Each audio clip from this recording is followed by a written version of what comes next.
When did school lunch send everyone to the ER? My friend Casey brought a black small bottle of Da Bomb hot sauce to lunch. The label warning said it was 1.5 million Scoville units. Most kids had no idea what that meant, but Casey was grinning like he'd brought liquid gold to share with everyone. The first kid to try it was Rudy, who always acted tough about everything. He grabbed the bottle and poured a puddle onto his finger before anyone could warn him. The moment it hit his tongue, his eyes went wide and he started coughing. Within seconds, he was chugging chocolate milk straight from the carton, while other kids laughed at his reaction. Word spread quickly through the cafeteria that Casey had brought something insanely hot. Kids started coming over to our table wanting to prove they could handle it. Sarah from the soccer team took a drop on a chip and immediately started crying. Gavin thought he was smart and diluted some in his water, but that just spread the burn all through his mouth. The chaos escalated when 3 football players decided to show off for their girlfriends. They each took swigs directly from the bottle like it was hot sauce from Taco Bell. The biggest guy, Bronson, lasted about 5 seconds before he projectile vomited all over the table. The smell made other kids start gagging, and soon multiple people were throwing up. Teachers started noticing the commotion when kids began fleeing to the water fountains. Some were pouring milk on their faces while others were fanning their mouths desperately. The nurse's office started filling up with students complaining about burning sensations and stomach pain. Nobody had expected hot sauce to cause this level of mayhem. I decided to try it myself with just a tiny amount on my fingertip. Even though I loved spicy food and ate jalapenos regularly, this was different. The heat built slowly, then exploded like fireworks in my mouth. My eyes watered and my nose started running. I couldn't focus on anything except finding relief from the burning sensation. More kids kept coming over despite seeing others suffering. Some took videos of their friends trying it for social media. The cafeteria looked like a disaster zone with spilled milk everywhere, and kids lying on benches moaning. A few were rolling on the floor holding their stomachs while their friends tried to help. The principal finally showed up and confiscated the bottle from Casey. By then, at least 30 kids had tried it, and half of them were in genuine distress. Some parents had to come pick up their kids early because they couldn't function in class. The nurse ran out of milk and started giving kids ice cream from the cafeteria freezer. Casey got suspended for 3 days for bringing a dangerous substance to school. The kids who went to the hospital for severe reactions had to get IVs for dehydration from vomiting. Parents were calling the school threatening lawsuits. What started as a stupid dare had turned into a legitimate emergency situation requiring multiple ambulances. The aftermath was intense with new rules about bringing food items to share. They banned any hot sauce over 50,000 Scoville units and started monitoring lunch more closely. Some kids were traumatized and wouldn't eat anything spicy for months. Others became obsessed with building their heat tolerance and started a hot sauce club. I learned that Da Bomb wasn't meant for direct consumption, but for adding tiny amounts to large batches of food. The kids who took swigs had essentially poisoned themselves with concentrated capsaicin. Their bodies reacted like they'd ingested something toxic, because in those quantities it basically was lethal. A week later, I was in chemistry class when the teacher brought up our incident as a lesson about chemical concentrations. She explained how capsaicin worked on pain receptors and why milk helped neutralize it. The whole class was taking notes when the principal walked in with a serious expression and whispered something to our teacher. She went pale and dismissed class early, telling us to go straight home. As we filed out confused, I overheard her telling another teacher that 3 kids from our school were just admitted to the ICU. Their delayed reactions to the hot sauce had caused severe complications that nobody had anticipated. The last thing I heard was, "That wasn't real Da Bomb hot sauce. Someone replaced it with pure capsaicin extract. This is a deliberate attack on our school." My feet stopped working right there in the hallway. Kids pushed past me toward the exits while my brain tried to process what I'd just heard. Pure capsaicin extract meant someone had planned this whole thing. The teacher's white face kept flashing in my mind, along with Principal Reed's worried whispers. My hands shook as I pulled out my phone and typed a message to Casey, asking where he was. 3 dots appeared immediately, then his response came through saying his parents were already in the parking lot. The school had called them and they were taking him home right away. He added that he didn't understand what was happening and sounded really scared. I wanted to tell him what I'd overheard, but decided against it since I wasn't even sure I'd heard correctly. The hallway emptied fast as kids rushed to leave early. I walked to my locker in a daze and grabbed my stuff. Outside, parents were lined up in cars looking angry and confused. Some were on phones yelling at whoever would listen. I caught the bus home and spent the whole ride scrolling through my phone. Group chats were already exploding with rumors and theories. That evening, my phone buzzed nonstop with messages about Bronson being in the ICU. 2 other kids had also been admitted after having delayed reactions at home. Their stomachs had started bleeding internally hours after trying the sauce. Parents were organizing emergency meetings at the community center. The school Facebook page filled with angry posts demanding answers. Some parents were threatening to pull their kids out permanently. Others were talking about suing the school district for millions. I kept thinking about how I'd encouraged kids to try it after my tiny taste. The memory of telling people it wasn't that bad made my stomach hurt. I scrolled through social media seeing post after post from angry parents. Some blamed Casey directly, while others blamed the school for not supervising lunch better. A few even suggested this was some kind of gang initiation or terrorist plot. Sleep wouldn't come that night no matter how hard I tried. Every time I closed my eyes, I saw Bronson throwing up and kids crying in pain. The guilt sat heavy in my chest, making it hard to breathe. I kept checking my phone, hoping for updates that the ICU kids were getting better. Instead, I found more angry posts and wild theories about what really happened. Parents were sharing pictures of their kids' medical bills and demanding the school pay for everything. The next morning, I dragged myself to the school expecting it to be empty. Instead, the parking lot was packed with news vans and reporters interviewing anyone who would talk. Principal Reed's voice came over the speakers before first period, announcing mandatory assemblies for each grade. The hallways buzzed with kids spreading rumors about everything from rival schools to terrorist attacks. Some said it was a senior prank gone wrong. Others claimed someone was trying to poison the whole school. A few kids swore they saw suspicious people hanging around the cafeteria that day. During our assembly, Principal Reed stood at the podium looking tired and stressed. He explained that police were investigating the incident as a criminal matter. He warned us not to spread rumors or post speculation online. His whole speech sounded like lawyers had written every word for him. He kept saying things about cooperation and healing without actually telling us anything useful. Kids started getting restless and whispering to each other. Someone asked if we were safe at the school, but Reed just repeated that security measures were being increased. Another kid asked if Casey was expelled, but Reed wouldn't answer directly. The assembly ended with him telling us counselors were available if we needed to talk. Nobody seemed satisfied with his empty answers and vague promises. Right after the assembly ended, Detective Weaver showed up with two other officers. She was a tall woman with serious eyes who looked like she meant business. They set up in the conference room and started calling kids in one by one. Anyone who had been in the cafeteria during lunch was on their list. Kids came out looking nervous and wouldn't say what they'd been asked. Some had their parents with them looking protective and suspicious. When my turn came, Detective Weaver smiled, but her eyes stayed serious. She asked me to describe everything I remembered from lunch in as much detail as possible. I told her about Casey bringing the bottle and kids lining up to try it. She wanted to know who had access to the bottle before lunch. I explained that Casey kept it in his backpack all morning, but couldn't remember if he ever left the bag alone.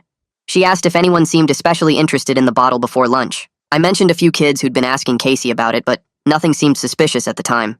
She wrote everything down in a small notebook and asked more questions about the bottle itself. Did the seal look normal? Was the label straight?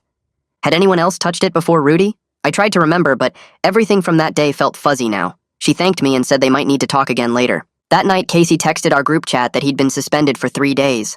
He swore he'd just ordered regular hot sauce online like he'd done before. He shared screenshots of his order confirmation from 2 weeks ago, showing Da Bomb Beyond Insanity sauce. The price was normal, and the seller had good reviews with thousands of sales. He kept saying he didn't understand how this could have happened to him. I stared at the order confirmation, and something felt weird about the dates. The order was placed 2 weeks ago, but the delivery date showed 5 days ago. Casey had been talking about the sauce coming for 2 weeks, though. He'd been showing people the tracking info and everything. The timeline didn't add up right, and I couldn't figure out why. My phone started buzzing nonstop with notifications from Instagram and TikTok, where videos from yesterday's lunch were blowing up everywhere. Kids had posted clips of Bronson throwing up and Sarah crying and me wiping tears from my eyes after trying the sauce. The comment section made my stomach turn with people calling us morons and saying we got what we deserved for being stupid. Some comments were worse, saying they hoped we all died, or that natural selection was doing its job. I scrolled through dozens of videos, seeing myself in the background of at least 7 different posts, looking like an idiot with my mouth hanging open trying to breathe. The view counts kept climbing into the thousands, and people were sharing them to other platforms, making everything worse. My mom saw one on Facebook and came into my room asking what really happened at the school yesterday. The next morning, Detective Weaver showed up at the school again, but this time she brought 3 other officers with her. They set up in multiple rooms and started pulling kids out of class for formal interviews about the incident. She had a different energy now, with official forms and recording equipment instead of just her notebook from yesterday. When she called me back in, she asked specific questions about the bottle's physical appearance and whether I noticed anything weird about the seal or cap. I tried to remember details, but everything from lunch was blurry, except the burning in my mouth and the chaos around me. She kept pressing about whether the label looked normal or if the cap clicked when Casey opened it. During this second interview, she leaned forward and asked if I remembered anyone else touching the bottle before everything went wrong. Something clicked in my brain, and I suddenly pictured someone standing near Casey's open backpack during morning break, but the face stayed fuzzy. I told her about seeing someone there, but couldn't remember who it was no matter how hard I tried. She wrote everything down and asked me to call if I remembered anything else about that person. That afternoon, Casey's mom called our house and I could hear her crying through the phone even from the living room. She kept saying Casey was blamed for everything when he just wanted to share something fun with his friends. My mom put her on speaker and she mentioned they were already talking to lawyers because the school was treating Casey like a criminal. She said Casey hadn't slept in 2 days and kept apologizing to everyone even though he didn't do anything wrong. After hearing his mom cry, I grabbed a notebook and started writing down every single thing I could remember from yesterday. The more I wrote, the more details came back, like how Casey had been excited about the sauce for weeks. I remembered him showing the tracking info to kids and talking about how it was the real deal from the official website. Something felt wrong about the whole situation, and I kept thinking someone must have messed with that bottle. Nobody would sell pure capsaicin extract labeled as regular hot sauce, and Casey wouldn't lie about where he got it. After school, Ms. Bowers saw me sitting alone in the hallway and asked if I wanted to learn about what really happened chemically. She took me to the chemistry lab and pulled up diagrams showing the molecular structure of capsaicin on her computer. She explained how pure capsaicin was basically a chemical weapon that could cause severe burns to tissue and organs. She showed me concentration charts proving that what we consumed was hundreds of times stronger than any commercial hot sauce. The delayed reactions made sense now because the pure extract had literally damaged kids' stomach linings and intestines. She said Bronson and the others in the ICU were lucky they threw up because it prevented even worse internal damage. That evening, I was watching the news when a health department stream popped up on the official website. Jan Kato appeared on screen in a white coat, standing in what looked like a laboratory with serious equipment behind her. She announced that preliminary testing confirmed the substance was nearly pure capsaicin extract at a concentration that should never be consumed directly. She warned that more students might experience delayed effects over the next 48 hours and listed symptoms to watch for. Parents flooded the comments asking questions while she explained how this level of capsaicin could cause lasting digestive problems. After the stream ended, I went through every social media video frame by frame looking for clues about what happened. In one shaky TikTok video, I spotted something interesting in the background, showing someone with a chunky ring near Casey's unzipped backpack. The hand was only visible for maybe 1 second, but that ring looked really familiar with its thick silver band. I screenshot the frame and zoomed in, but the quality was too bad to see clear details about the person. Later that night, Casey texted our group chat, admitting he'd been showing off the bottle to a bunch of kids before lunch. He said he was waving it around during morning break, bragging about how it was the hottest sauce anyone could buy. This meant tons of people knew about it hours before lunch, and any of them could have had time to switch it. He felt terrible for being so loud about it, but he'd just been excited to share something cool with everyone. The next day, Principal Reed announced over the speakers that effective immediately no outside food items were allowed at the school. He said random bag checks would start happening, and anyone caught with food from home would face suspension. Kids around me started complaining about losing privileges because one person decided to poison everyone with fake hot sauce. The hallways filled with angry voices saying it wasn't fair to punish everyone for what happened to 30 kids. Some students talked about organizing protests while others just threw their lunches in the trash out of frustration. I kept staring at that screenshot of the chunky ring, trying to remember where I'd seen it before. But nothing clicked until I decided to go talk to the nurse about what she saw when cleaning up the mess. She was organizing medical supplies in her office when I knocked and asked if she had a minute to talk about the hot sauce incident. She looked around nervously, then closed the door behind me and pulled out a plastic evidence bag from her locked drawer. Inside was Casey's bottle, and she pointed at the cap, saying she noticed something weird when she was cleaning up all the spilled milk and vomit. The cap smelled like super glue, and when she looked closer, the seal around the edge looked uneven, like someone had pried it open and resealed it. She said she immediately saved the bottle for the police before they arrived because something felt wrong about the whole situation. I took pictures of the bottle through the plastic bag and noticed the batch code on the label, which gave me an idea. That afternoon, I called the Da Bomb hot sauce company directly from my bedroom and read them the batch code from Casey's order screenshots. The customer service rep put me on hold for a few minutes, then came back sounding confused, saying that batch code format didn't match their system at all. She explained their codes always start with letters, but this one started with numbers, which meant it might be counterfeit or someone printed a fake label. I thanked her and asked if she could email me that information, which she said she'd send to their legal department first. The next morning, I brought all this information to Detective Weaver, who was interviewing more students in the conference room. She listened carefully and thanked me for the evidence, but then her expression got serious, as she warned me to stop investigating on my own. She said interfering with an active investigation could be dangerous and might compromise evidence they were collecting, plus whoever did this was clearly willing to hurt kids. I promised to be careful, but knew I wasn't going to stop trying to help Casey, who was getting destroyed online. The harassment against him had gotten so bad, with students calling him a terrorist and saying he tried to poison everyone on purpose. I started defending him in the comment sections, explaining what I'd learned about the tampered bottle, but then suddenly I was getting hateful messages too. People called me naive and said I was covering for my friend, who obviously wanted attention by bringing dangerous stuff to the school. Some kids even started rumors that Casey and I planned it together, which made no sense, but people believed what they wanted. Principal Reed held another assembly the next day, where he kept emphasizing no speculation and repeatedly mentioned liability concerns and legal ramifications. He spent more time talking about not posting on social media and protecting the school's reputation than actually addressing student safety, which made everyone angry. Kids were mumbling and rolling their eyes as he droned on about proper channels and following protocol, while 3 of our classmates were still in the hospital. After the assembly, I overheard some football players talking about what happened right before Bronson chugged the sauce. They said some kid in a hood practically shoved the bottle into Bronson's hands and kept daring him to drink more than anyone else had. They didn't recognize who it was because the hood was pulled low, but remembered thinking it was weird how pushy the kid was being about it.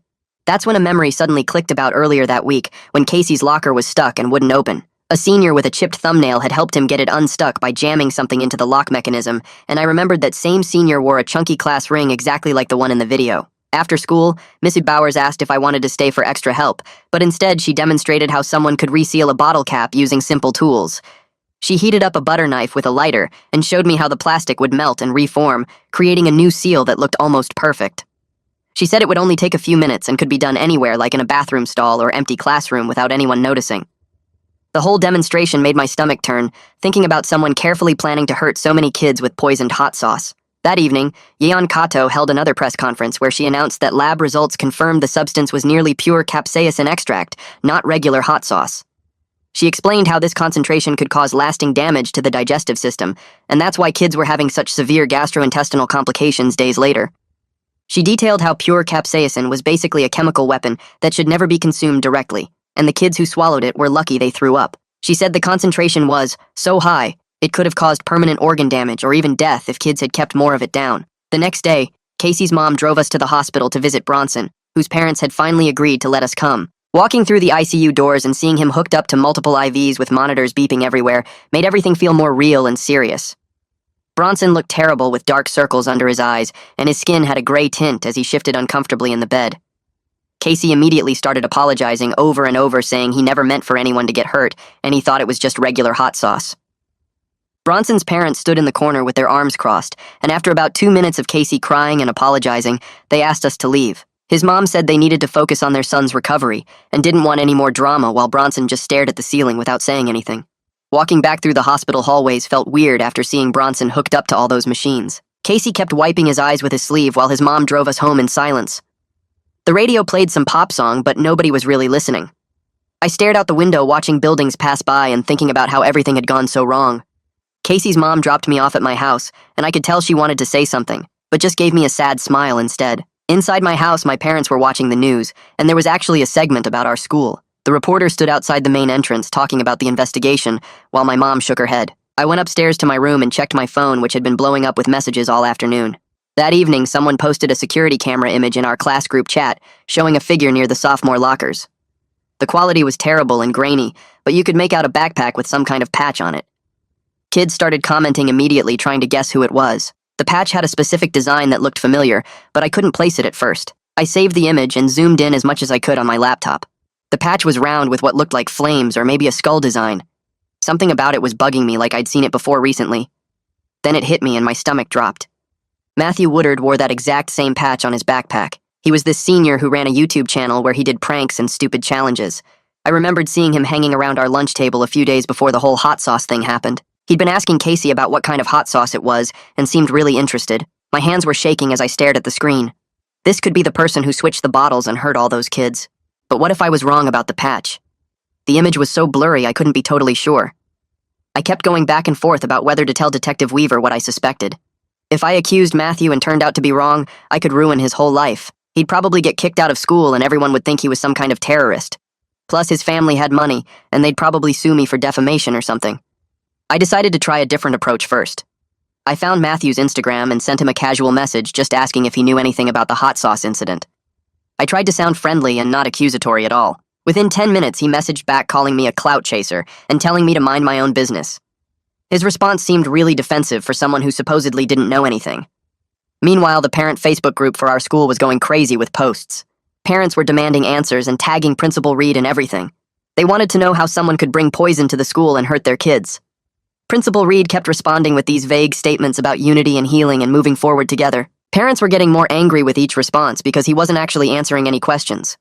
One mom wrote a huge post about how her daughter was still having stomach problems, and the school was more worried about lawsuits than student safety. The next morning, I went to see Detective Weaver at the police station. She listened to everything I had to say about the patch and Matthew, but then explained they needed concrete evidence.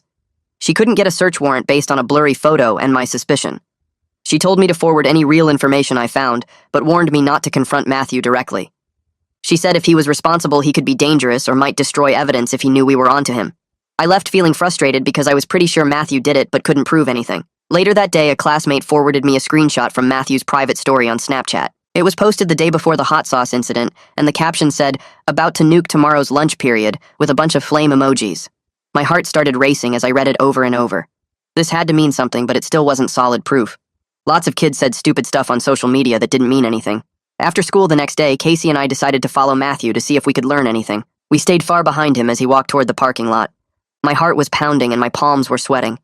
We kept ducking behind cars whenever he looked back. Just as we were getting closer, he met up with a group of older guys who looked like they were in college. Casey grabbed my arm and we both lost our nerve. These guys were huge and intimidating. We turned around and basically ran home feeling like cowards. That night, Gavin called me and sounded really upset. He said he needed to tell me something important. He admitted that he'd been bragging to Matthew about Casey's hot sauce a few days before everything happened. He was trying to seem cool and get invited to this senior party Matthew was throwing. Gavin had told Matthew all about how Casey ordered this crazy hot sauce online and was planning to bring it to lunch. He kept saying he had no idea Matthew would do something so terrible. The next day at the school, Casey found out what Gavin had told Matthew and completely lost it. They started shouting at each other in the hallway about betrayal and stupidity. Casey kept yelling that Gavin was the reason Bronson was in the hospital. Gavin was yelling back that Casey was an idiot for bringing the sauce in the first place. Kids started gathering around filming with their phones. I had to physically get between them and push them apart before teachers showed up. I kept telling them we needed to focus on getting evidence, not fighting each other. Both of them were breathing hard and looked ready to throw punches. The whole situation was falling apart, and we still didn't have enough proof to stop Matthew. That night, I couldn't stop thinking about everything, so I started searching online for anything that might help prove what happened. I typed different combinations of words into Google, trying to find local sellers of hot pepper stuff. After about an hour, I found this forum for hot sauce enthusiasts, where people were buying and selling all kinds of pepper products. One post from last week caught my eye because the seller was offering pure cap crystals and was located in our city. The username was mwoodard88, and my stomach dropped because Matthew's football jersey number was 88. I took screenshots of everything, including the seller's posts about how potent the crystals were and how they should never be consumed directly. The next morning, I went straight to the health department office where Yeon Kato was working on the investigation. She looked at my screenshots and explained that oil-based capsaicin would leave specific chemical markers that could be traced. She said if we could find any samples from the same batch, she could compare them and potentially match them to what was in the bottle. She was being really careful about staying within legal boundaries, but I could tell she wanted to help. I thanked her and went to the police station to show Detective Weaver what I'd found. She looked at everything I had, including the forum posts and the matching jersey number, but then explained the reality of the situation. She said they couldn't get a search warrant based on social media posts and circumstantial evidence because judges needed probable cause that would hold up in court. I left feeling frustrated because we had so many pieces but nothing solid enough. The school board was having an emergency meeting that night, and my parents said I could go with them. The room was packed with angry parents demanding answers about how this could happen. When they opened the floor for questions, I stood up even though my legs were shaking. I asked about the security camera footage and whether they'd preserved the chain of custody properly. Principal Reed immediately shut me down, saying it was an active investigation and they couldn't discuss any details. Parents started shouting at him for not being transparent, but he just kept repeating the same legal phrases. Later that night around 11, my phone buzzed with a message from an unknown number. My hands started shaking as I opened a video clip that showed Matthew standing near Casey's locker the morning of the incident. The angle was weird, like someone filmed it secretly from around a corner. Then another message came through that said, "Stop digging or you'll regret it," and I felt sick to my stomach. I immediately took screenshots of everything, including the phone number, even though I knew it was probably fake. The next morning, I was walking to my locker when someone came up behind me fast. Before I could turn around, they shoved me hard into the metal lockers, and my shoulder hit the corner painfully. Someone whispered "snitch" right in my ear, then disappeared into the crowd of students. I looked around trying to see who it was, but everyone was just walking by like nothing happened. My shoulder was throbbing and I felt rattled, but also more determined than ever to expose whoever did this. I went to the bathroom to check my shoulder and saw a big bruise already forming. During lunch, I was sitting alone, feeling overwhelmed when Ms. Bowers found me in the library. She could tell something was wrong and sat down next to me. She reminded me that documenting everything was more important than confronting anyone directly. She helped me organize all my evidence into a proper timeline with dates and sources for everything. We spent the whole lunch period putting everything in order, and she showed me how to make backup copies of all the digital evidence. That afternoon, I remembered Casey still had the shipping box from when the hot sauce arrived. I went to his house and we looked at it together. There was something weird about the label because there was a barcode sticker placed over another barcode underneath. I carefully peeled back the corner and saw the original tracking number was different. I decided to call the shipping company to ask about the package history. The customer service person looked up both tracking numbers and said the original package went to a different address before being rerouted. They couldn't tell me the exact address for privacy reasons, but confirmed it was suspicious. I also called the actual Da Bomb vendor directly and read them the batch code from Casey's order confirmation. The representative got really serious and said that batch code was definitely fake because they used a completely different format.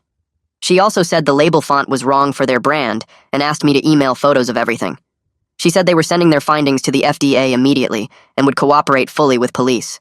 I forwarded everything to Detective Weaver, who called me within an hour. She said the counterfeit proof combined with the anonymous video and vendor statement was enough to get approval for what she called a knock and talk with Matthew. She explained this meant they could go to his house and ask questions, but couldn't force him to answer or search anything without his permission. She said it was enough to question him but not arrest him yet. I felt relieved that finally something was happening, even though I knew Matthew would probably just deny everything. 2 days later, Detective Weaver texted me that they were heading to Matthew's house for the knock and talk. I couldn't focus on anything at the school knowing this was happening. Around lunch, she called to say Matthew's parents had let them look at the trash bins outside. They found latex gloves, plastic pipettes, and a tube of adhesive wrapped in a grocery bag. The detective said Matthew's dad went pale when they showed him what they found. His mom immediately called a lawyer and told the officers to leave their property. Within hours, Matthew's lawyer was all over the local news claiming this was just a high school prank that went wrong. He kept saying Casey was the one who brought the dangerous bottle to the school in the first place. The lawyer insisted Matthew had diluted the sauce to make it safer and never meant for anyone to get seriously hurt. I wanted to scream at my TV because 3 kids were still in the hospital. The next morning, Yeon from the health department called Detective Weaver with lab results. The adhesive from Matthew's trash matched the chemical signature on the bottle's cap. They also found oil residue that matched what was on the original seal. There were partial fingerprints on the pipettes, but they were too smudged to use in court. Detective Weaver said this was good evidence, but not enough for an arrest warrant yet. That afternoon, Principal Reed sent out an email extending Casey's suspension until the investigation was over. He said it was for liability management and to keep the school environment stable. Casey's mom called me crying because they were thinking about pulling him out of school completely. His dad was looking into online programs so Casey could finish the year from home. I felt sick knowing Casey was getting punished for something he didn't do. That night, I stayed up making a detailed post with all the evidence I'd collected. I included screenshots of the shipping records, the vendor confirmation about the fake batch code, and the timeline of events. I asked anyone who saw anything suspicious that morning to come forward. The post got shared hundreds of times within hours. The next morning, a cafeteria worker messaged me privately. She said she saw Matthew hanging around the sophomore lockers that morning when he had no reason to be there. She remembered because he dropped something and acted really nervous when she walked by. She was willing to tell the police what she saw. Detective Weaver used the cafeteria worker's statement, along with everything else, to finally get a search warrant. They went to Matthew's house with a whole team of officers. His parents stood in the driveway looking shocked while police carried out computers and boxes of evidence. Later that day, Detective Weaver called me with huge news. They found videos on Matthew's cloud storage with titles like Nuke Sauce Prep and Bottle Switch Test. The videos showed him ordering pure capsaicin extract online weeks before the incident. There was footage of him practicing how to open and reseal bottles without breaking the safety seal. One video even showed him wearing the same hoodie from the security camera footage. The next morning, I was in first period when the principal announced Matthew had been arrested. Kids started pulling out their phones to check social media for details. The news said he was charged with assault and food tampering. Someone posted a video of him being led out of his house in handcuffs. His parents were standing on the lawn crying while neighbors watched from their driveways. Matthew looked small and scared, nothing like the confident senior who ran that prank channel. He wasn't some evil mastermind, just a stupid kid who took things way too far. Casey was officially cleared that afternoon, but the damage was already done. Half the school still blamed him for bringing the bottle in the first place. Kids would walk past him in the halls muttering things about him being a snitch. His suspension was lifted, but he told me he was probably going to finish the year online anyway. The harassment was too much, and he just wanted to disappear. His parents were looking at private schools for next year. Meanwhile, Bronson was finally stable enough to leave the ICU after 3 weeks. The doctor said he'd need months of rehabilitation and special diets. His digestive system was severely damaged from the concentrated capsaicin.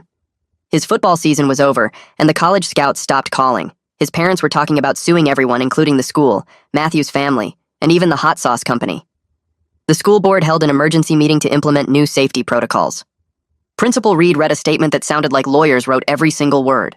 They were banning all outside food, installing more security cameras, and requiring permission slips for any shared items. Random locker searches would happen weekly. The trust between students and administration was completely destroyed. Everyone felt like criminals, even though only one person had done something wrong. 2 weeks later, a court officer showed up at our house with papers for me. My mom answered the door, and her face went white when she saw the official seal on the envelope.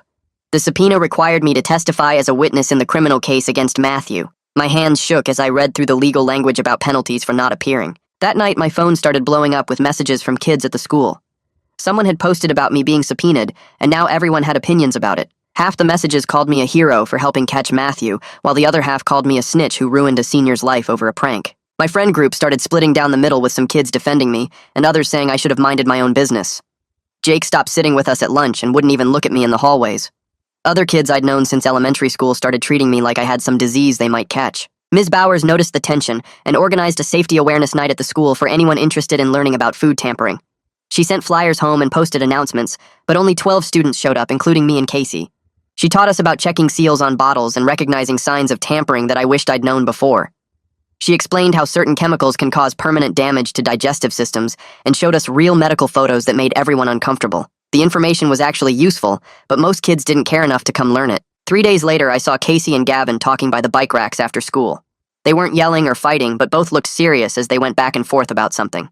Casey kept shaking his head while Gavin gestured with his hands trying to explain something. After about 10 minutes, they both nodded and went separate ways without any kind of handshake or hug. Casey told me later they'd agreed to own their mistakes and move forward, but separately since being around each other just brought back bad memories. Detective Weaver called me in to prepare for the trial and explained how the legal system really worked. She sat me down in the conference room and went through what would probably happen with Matthew's case. She said his lawyer was already working on a plea deal for lesser charges like reckless endangerment instead of assault. The reality was that most cases never went to actual trial, and Matthew would probably get probation and community service instead of jail time. She wanted me to understand that justice on TV wasn't how things worked in real life. Even with all our evidence, the prosecutor might agree to a deal just to avoid the cost and time of a full trial. Jan Cato finished her technical report and sent copies to the police and FDA with all her findings documented. The report confirmed the counterfeit packaging with wrong fonts and fake batch codes that didn't match the company's system. She'd matched the adhesive residue on the bottle to a specific brand sold at hardware stores. The concentration levels she measured were 30 times stronger than actual Da Bomb sauce would have been. At least everything was officially documented, even if Matthew got off easy in court. I decided to visit Bronson again since he was finally home from the hospital. His mom let me in, but warned me he wasn't in a good mood about visitors from the school. Bronson was sitting on the couch looking thinner than before with dark circles under his eyes. He told me straight up that he didn't forgive any of us yet for what happened. We talked for almost an hour about the damage to his body and how his whole future had changed. He couldn't eat solid food for another month and would need special diets forever. His football dreams were completely dead, and the scholarship offers had disappeared. The conversation was uncomfortable, but it felt necessary to hear how badly this had affected him. That night, I made copies of all the evidence I'd collected, including screenshots, videos, and timeline documents. I saved everything to multiple flash drives and cloud storage accounts, just in case something happened to the originals. Then I filled out an application for a summer internship at our local newspaper. I wanted to learn how to investigate things properly and tell stories that actually mattered instead of just posting on social media. The editor called me back the next day, saying she'd read about our school's incident and was interested in training someone young who understood modern technology. 2 months passed and lunch periods started feeling almost normal again, even though everything had changed. The new security cameras were mounted in every corner of the cafeteria watching us eat. Teachers patrolled between tables, checking what kids brought from home. Random bag searches happened without warning, and kids got detention for bringing anything questionable. The metal detectors at the entrance beeped constantly as students forgot about water bottles with metal lids. Everyone moved through lunch differently now, with less laughing and more careful watching. We all carried invisible scars from what happened, but slowly learned to move forward anyway. And that's the end of it. Nothing fancy, just how it went down. Thanks for hanging out and listening. It's always cool to have you here. Catch you next time if you feel like sticking around.